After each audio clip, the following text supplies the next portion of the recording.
The flies in the marketplace. Flee, my friend, into thy solitude. I see thee deafened with the noise of the great men, and stung all over with the stings of the little ones. Admirably do forest and rock know how to be silent with thee.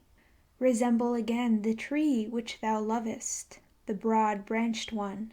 Silently and attentively it overhangeth the sea. Where solitude endeth, there beginneth the marketplace, and where the marketplace beginneth, there beginneth also the noise of the great actors, and the buzzing of the poison flies. In the world even the best things are worthless without those who represent them. Those representers, the people call great men. Little do the people understand what is great, that is to say, the creating agency. But they have a taste for all representers and actors of great things. Around the devisers of new values revolveth the world. Invisibly it revolveth. But around the actors revolve the people and the glory. Such is the course of things. Spirit hath the actor but little conscience of the spirit. He believeth always in that wherewith he maketh believe most strongly, in himself. Tomorrow he hath a new belief, and the day after one still newer. Sharp perceptions hath he, like the people, and changeable humours. To upset, that meaneth with him to prove. To drive mad, that meaneth with him to convince. And blood is counted by him as the best of all arguments. A truth which only glideth into fine ears, he calleth falsehood and trumpery.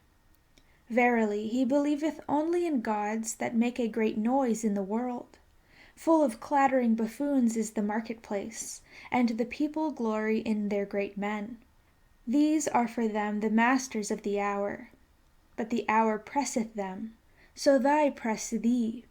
And also from thee they want yea or nay.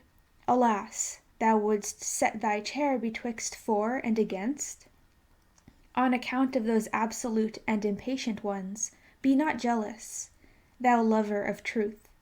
Never yet did truth cling to the arm of an absolute one. On account of those abrupt ones, return into thy security. Only in the marketplace is one assailed by yea or nay.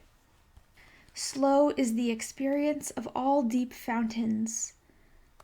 Long have they to wait until they know what hath fallen into their depths.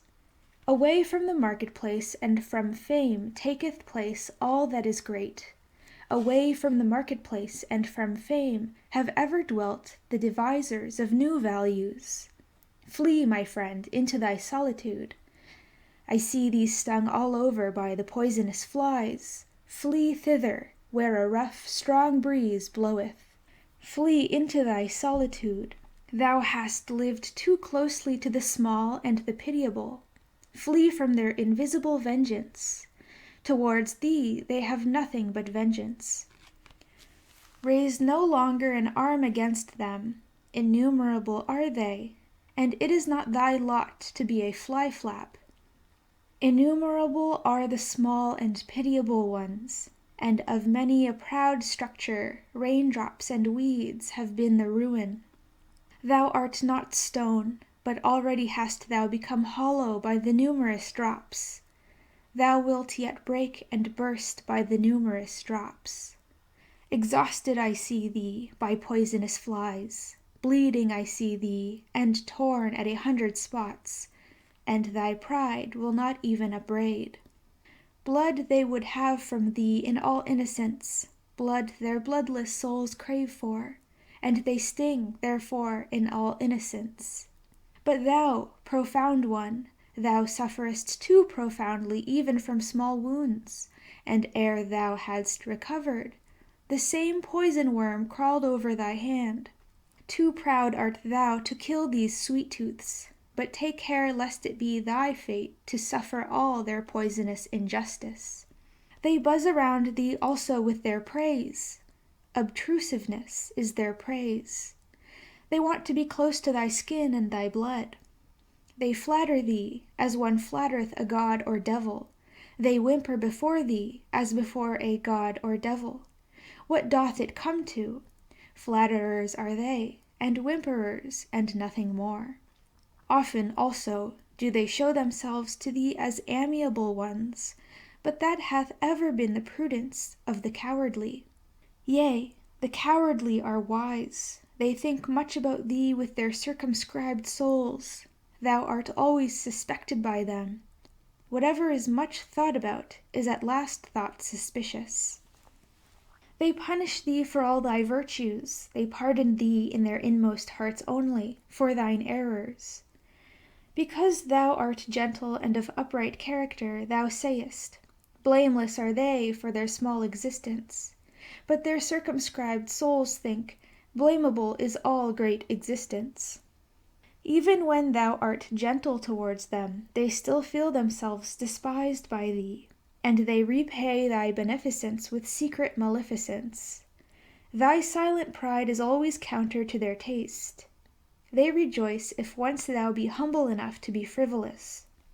What we recognize in a man, we also irritate in him. Therefore be on your guard against the small ones. In thy presence they feel themselves small, and their baseness gleameth and gloweth against thee in invisible vengeance. Sawest thou not how often they became dumb when thou approachest them, and how their energy left them like the smoke of an extinguishing fire? Yea, my friend, the bad conscience art thou of thy neighbors, for they are unworthy of thee. Therefore they hate thee, and would fain suck thy blood. Thy neighbors will always be poisonous flies. What is great in thee, that itself must make them more poisonous, and always more fly-like. Flee, my friend, into thy solitude, and thither, where a rough strong breeze bloweth. It is not thy lot to be a fly-flap. Thus spake Zarathustra. Chastity. I love the forest. It is bad to live in cities. There are too many of the lustful. Is it not better to fall into the hands of a murderer than into the dreams of a lustful woman? And just look at these men. Their eye saith it. They know nothing better on earth than to lie with a woman. Filth is at the bottom of their souls, and alas, if their filth hath still spirit in it. Would that ye were perfect, at least as animals, but to animals belongeth innocence. Do I counsel you to slay your instincts? I counsel you to innocence in your instincts. Do I counsel you to chastity? Chastity is a virtue with some, but with many almost a vice. These are continent, to be sure, but doggish lust looketh enviously out of all that they do. Even into the heights of their virtue and into their cold spirit doth this creature follow them with its discord. And how nicely can doggish lust beg for a piece of spirit, when a piece of flesh is denied it. Ye love tragedies and all that breaketh the heart, but I am distrustful of your doggish lust. Ye have too cruel eyes, and ye look wantonly towards the sufferers. Hath not your lust just disguised itself and taken the name of fellow suffering? And also this parable give I unto you. Not a few who meant to cast out their devil went thereby into the swine themselves. To whom chastity is difficult, it is to be dissuaded, lest it become the road to hell, to filth and lust of soul. Do I speak of filthy things? That is not the worst thing for me to do. Not when the truth is filthy, but when it is shallow, doth the discerning one go unwillingly into its waters. Verily, there are chaste ones from their very nature. They are gentler of heart, and laugh better and oftener than you. They laugh also at chastity, and ask, what is chastity? Is chastity not folly? But the folly came unto us, and not we unto it. We offered that guest harbour and heart. Now it dwelleth with us. Let it stay as long as it will. Thus spake Zarathustra. The friend. One is always too many about me. Thinketh the anchorite. Always once one, that maketh two in the long run. I and me are always too earnestly in conversation. How could it be endured, if there were not a friend? The friend of the anchorite is always the third one. The third one is the cork which preventeth the conversation of the two sinking into the depth. Ah, there are too many depths for all anchorites, therefore do they long so much for a friend, and for his elevation. Our faith in others betrayeth wherein we would fain have faith in ourselves. Our longing for a friend is our betrayer. And often with our love we want merely to overleap envy, and often we attack and make ourselves enemies to conceal that we are vulnerable. Be at least mine enemy, thus speaketh the true reverence, which doth not venture to solicit friendship. If one would have a friend, then must one also be willing to wage war for him, and in order to wage war one must be capable of being an enemy. One ought still to honor the enemy in one's friend. Canst thou go nigh unto thy friend, and not go over to him? In one's friend one shall have one's best enemy. Thou shalt be closest unto him with thy heart, when thou withstandest him. Thou wouldst wear no raiment before thy friend. It is in honor of thy friend that thou showest thyself to him as thou art. But he wisheth thee to the devil on that account. He who maketh no secret of himself shocketh, so much reason have ye to fear nakedness. Aye, if ye were gods, ye could then be ashamed of clothing. Thou canst not adorn thyself fine enough for thy friend, for thou shalt be unto him an arrow and a longing for the Superman. Sawest thou ever thy friendship asleep, to know how he looketh? What is usually the countenance of thy friend? It is thine own countenance, in a coarse and imperfect mirror. Sawest thou ever thy friend asleep? Wert thou not dismayed at thy friend looking so? O my friend, man is something that hath to be surpassed. In divining and keeping silence shall the friend be a master. Not everything must thou wish to see. Thy dream shall disclose unto thee what thy friend doeth when awake. Let thy pity be a divining, to know first if thy friend wanteth pity. Perhaps he loveth in thee the unmoved eye, and the look of eternity. Let thy pity for thy friend be hid under a hard shell. Thou shalt bite out a tooth upon it. Thus will it have delicacy and sweetness. Art thou pure air and solitude and bread and medicine to thy friend? Many a one cannot loosen his own fetters, but is nevertheless his friend's emancipator. Art thou a slave? Then thou canst not be a friend. Art thou a tyrant? Then thou canst not have friends. Far too long hath there been a slave and a tyrant concealed in woman. On that account woman is not yet capable of friendship. She knoweth only love. In woman's love there is injustice and blindness to all she doth not love. And even in woman's conscious love there is still always surprise and lightning and night, along with the light. As yet woman is not capable of friendship. Women are still cats and birds, or at the best cows. As yet woman is not capable of friendship. But tell me, ye men, who of you are capable of friendship? Oh, your poverty, ye men, and your sordidness of soul! As much as ye give to your friend, will I give even to my foe, and will not have become poorer thereby. There is comradeship, may there be friendship. Thus spake Zarathustra. The 1,001 Goals. The 1,001 Goals. Many lands saw Zarathustra, and many peoples. Thus he discovered the good and bad of many peoples. No greater power did Zarathustra find on earth than good and bad. No people could live without first valuing. If a people will maintain itself, however, it must not value as its neighbor valueth. Much that passed for good with one people was regarded with scorn and contempt by another. Thus I found it. Much found I here called bad. which was there decked with purple honors. Never did the one neighbor understand the other. Ever did his soul marvel at his neighbor's delusion and wickedness. A table of excellencies hangeth over every people. Lo, it is the table of their triumphs. Lo, it is the voice of their will to power. It is laudable. What they think hard, what is indispensable and hard, they call good. And what relieveth in the direst distress, the unique and hardest of all, they extol as holy.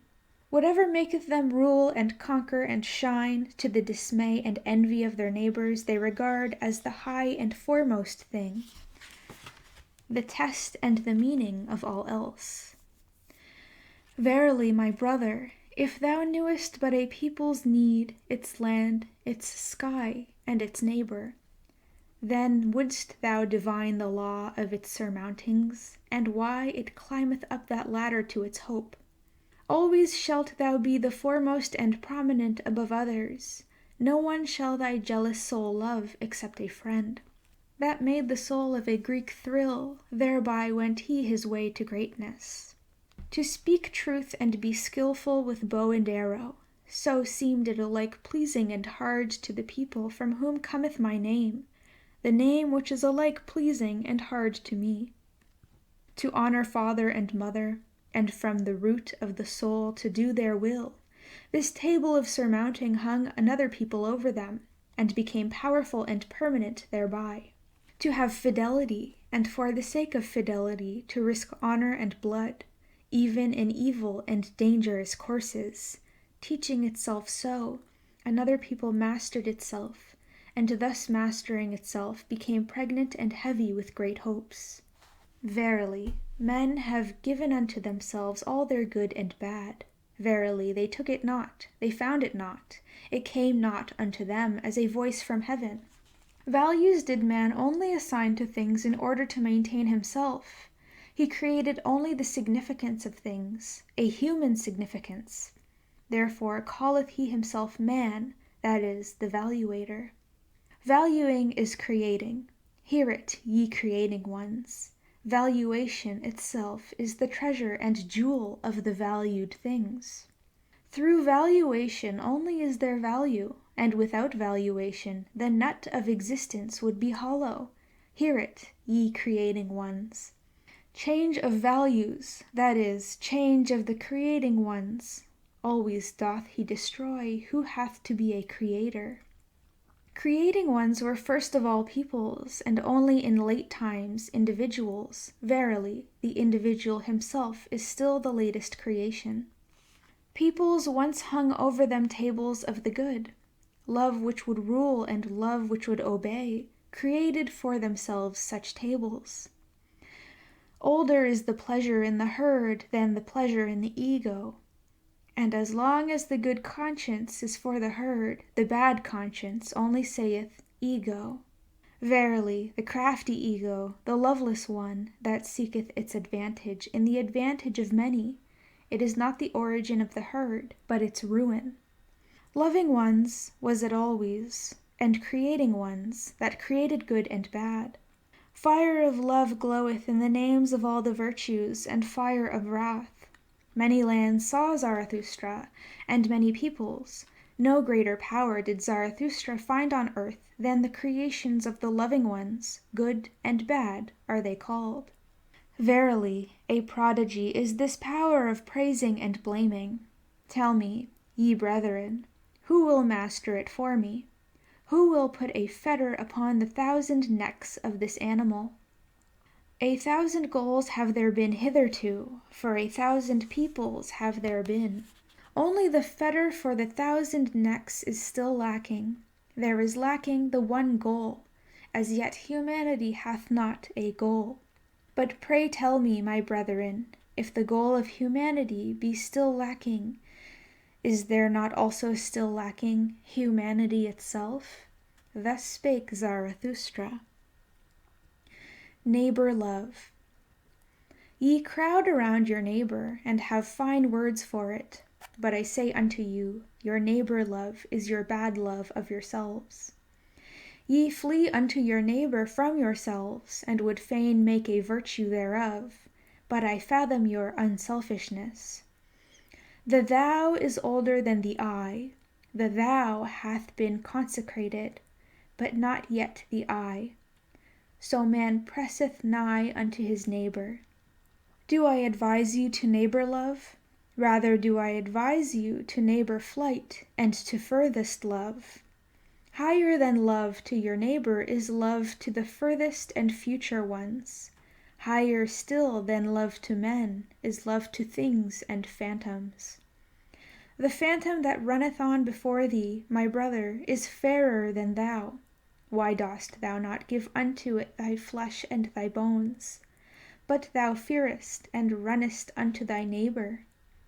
Ye cannot endure it with yourselves, and do not love yourselves sufficiently. So ye seek to mislead your neighbor into love, and would fain gild yourselves with his error. Would that ye could not endure it with any kind of near ones, or their neighbors. Then would ye have to create your friend and his overflowing heart out of yourselves. Ye call in a witness when ye want to speak well of yourselves, and when ye have misled him to think well of you, ye also think well of yourselves. Not only doth he lie who speaketh contrary to his knowledge, but more so he who speaketh contrary to his ignorance. And thus speak ye of yourselves in your intercourse, and belie your neighbor with yourselves. Thus saith the fool, association with men spoileth the character, especially when one hath none. The one goeth to his neighbor because he seeketh himself, and the other because he would fain lose himself. Your bad love to yourselves maketh solitude a prison to you. The furthest ones are they who pay for your love to the near ones, and when there are but 5 of you together, a 6th must always die. I love not your festivals either. Too many actors found I there, and even the spectators often behaved like actors. Not the neighbor do I teach you, but the friend. Let the friend be the festival of the earth to you, and a foretaste of the Superman. I teach you the friend and his overflowing heart, but one must know how to be a sponge if one would be loved by overflowing hearts.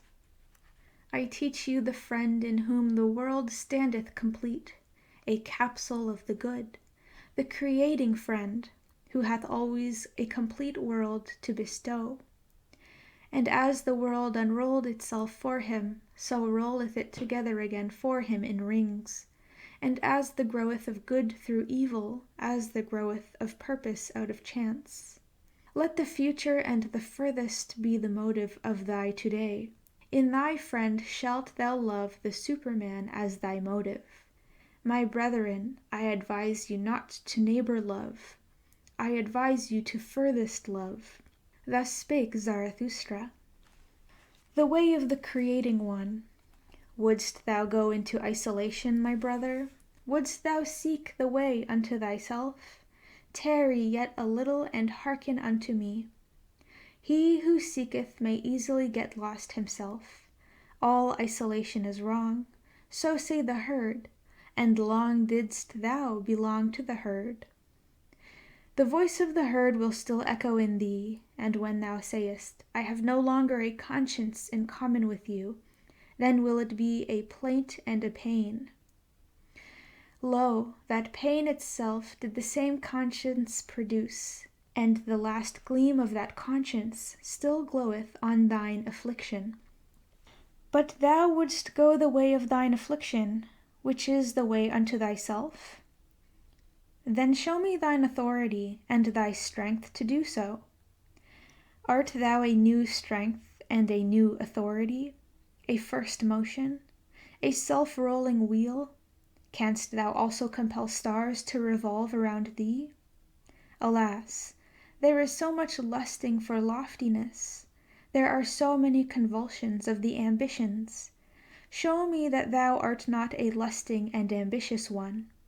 Alas, there are so many great thoughts that do nothing more than the bellows. they inflate and make emptier than ever. Free dost thou call thyself? Thy ruling thought would I hear of, and not that thou hast escaped from a yoke. Art thou one entitled to escape from a yoke? Many a one hath cast away his final worth when he hath cast away his servitude. Free from what? What doth that matter to Zarathustra? Clearly, however, shall thine eye shone unto me, free for what? Canst thou give unto thyself thy bad and thy good, and set up thy will as a law over thee? Canst thou be judge for thyself, and avenger of thy law? Terrible is aloneness with the judge and avenger of one's own law. Thus is a star projected into desert space, and into the icy breath of aloneness. Today sufferest thou still from the multitude, thou individual, today hast thou still thy courage unabated, and thy hopes. But one day will the solitude weary thee, one day will thy pride yield, and thy courage quail. Thou wilt one day cry, I am alone. One day wilt thou see no longer thy loftiness, and see too closely thy lowliness. Thy sublimity itself will frighten thee as a phantom. Thou wilt one day cry, all is false. There are feelings which seek to slay the lonesome one. If they do not succeed, then must they themselves die. But art thou capable of it, to be a murderer? Hast thou ever known, my brother, the word disdain, and the anguish of thy justice in being just to those that disdain thee? Thou forcest many to think differently about thee, that charge they heavily to thine account. Thou camest nigh unto them, and yet wentest past, for that they never forgive thee. Thou goest beyond them, but the higher thou risest, the smaller doth the eye of envy see thee. Most of all, however, is the flying one hated. How could ye be just unto me, must thou say? I choose your injustice as my allotted portion. Injustice and filth cast they at the lonesome one. But, my brother, if thou wouldst be a star, thou must shine for them none the less on that account. And be on thy guard against the good and just. They would fain crucify those who devise their own virtue. They hate the lonesome ones. Be on thy guard, also, against holy simplicity. All is unholy to it that is not simple. Fain, likewise, would it play with the fire of the bundle of sticks and stake. And be on thy guard, also, against the assaults of thy love. Too readily doth the recluse reach his hand to any one who meeteth him. To many a one mayest thou not give thy hand, but only thy paw, and I wish thy paw also to have claws. But the worst enemy thou canst meet, wilt thou thyself always be. Thou waylayest thyself in caverns and forests. Thou lonesome one, thou goest the way to thyself, and past thyself, and thy 7 devils leadeth thy way. A heretic wilt thou be to thyself, and a wizard and a soothsayer, and a fool and a doubter, and a reprobate and a villain. Ready must thou be to burn thyself in thine own flame. How couldst thou become new if thou have not first become ashes? Thou lonesome one, thou goest the way of the creating one. A god wilt thou create for thyself out of thy 7 devils. Thou lonesome one, thou goest the way of the loving one. Thou lovest thyself, and on that account despisest thyself, as only the loving ones despise. To create desireth the loving one, because he despiseth. What knoweth he of love who hath not been obliged to despise just what he loved? With thy love, go into thine isolation, my brother, and with thy creating, and late only will justice limp after thee. With my tears, go into thine isolation, my brother. I love him who seeketh to create beyond himself, and thus succumbeth. Thus spake Zarathustra.